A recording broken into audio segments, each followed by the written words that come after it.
Keep clapping. Wait till I get to Thank you. I know. I thought after all that buildup, I'd be taller as well. So I've been on a journey, almost a quest, to find and develop and inhabit a kind of strength that makes me feel powerful, that helps me feel effective and purposeful in my life, but that doesn't wear me out, that doesn't fray my relationships and doesn't cause collateral damage for those around me. And I'd like to, with your permission, take you to one of the quiet, dim places where I saw some of that kind of strength being developed. Are you ready to go with me? Yes. Okay, thanks for being so willing.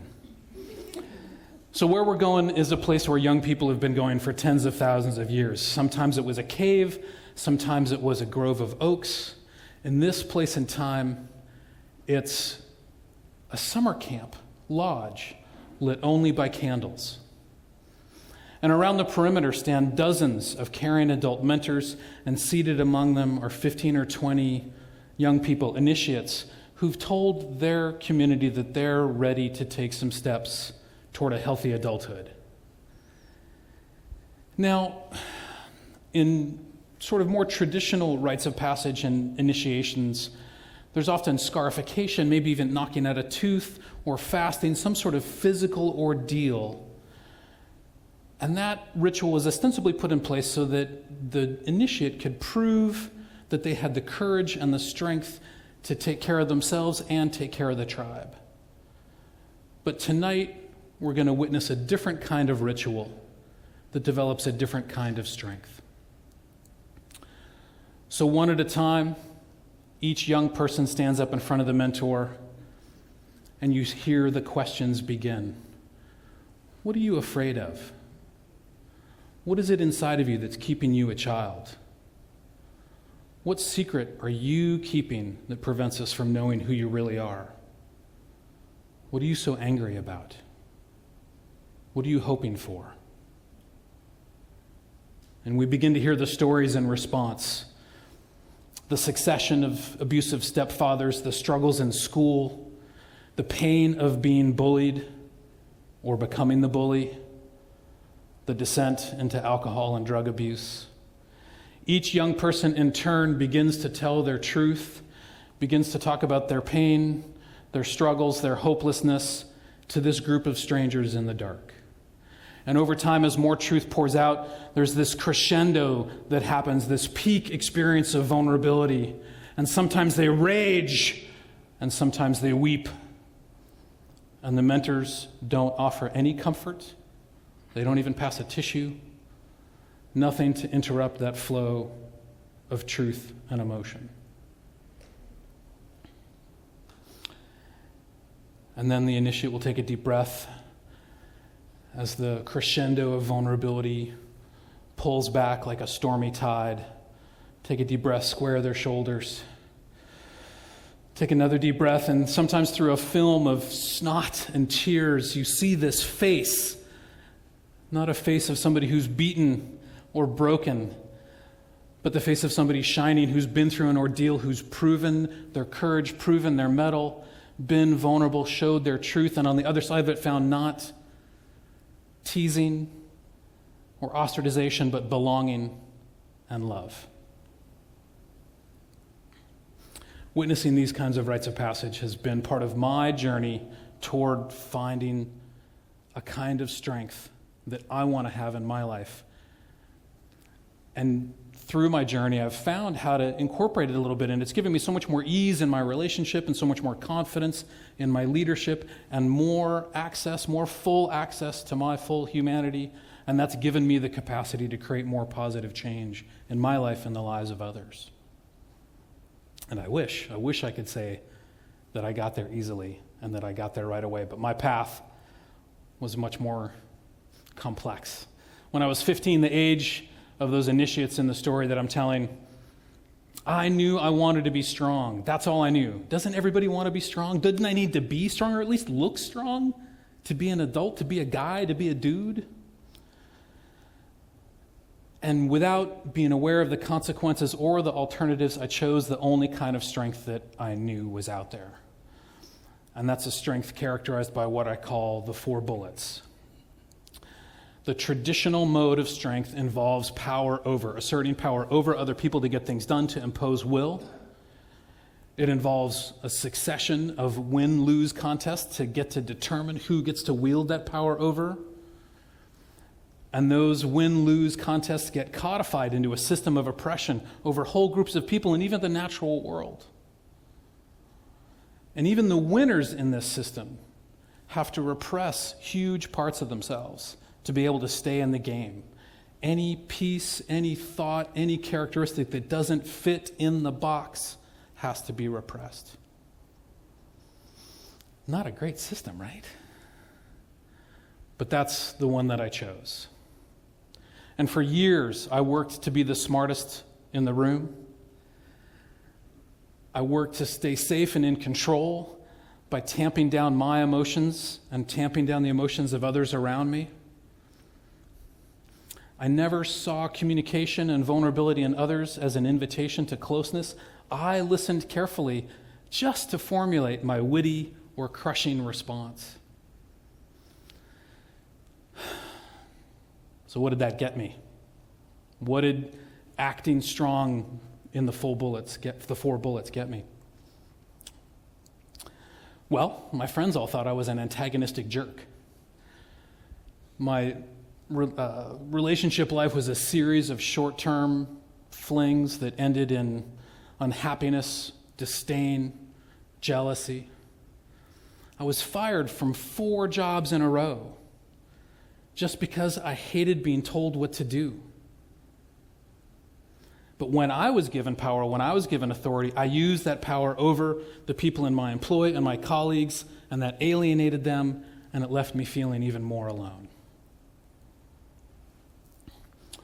And worse than that, while I was antagonizing my friends and objectifying my girlfriends, I was using that same power on myself. I was repressing really important parts of myself, my passion, my creativity, my sexuality, my spirituality.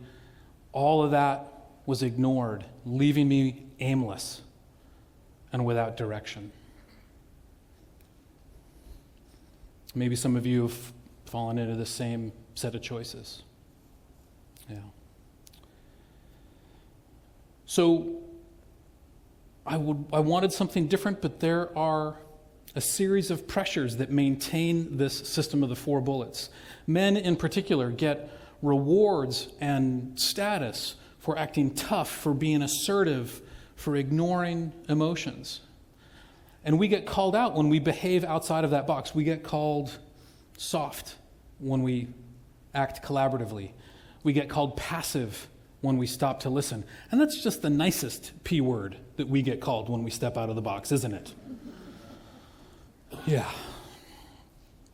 So it took another set of disasters. It took my dream job teaching in middle school to just blow up. The kids hated me. They weren't buying what I was selling. It took the relationship that I thought was going to be my life partnership, turning into a fireball of recriminations, betrayal, and infidelity for me to finally hit bottom and make another choice, a different choice, a choice outside the 4 bullets.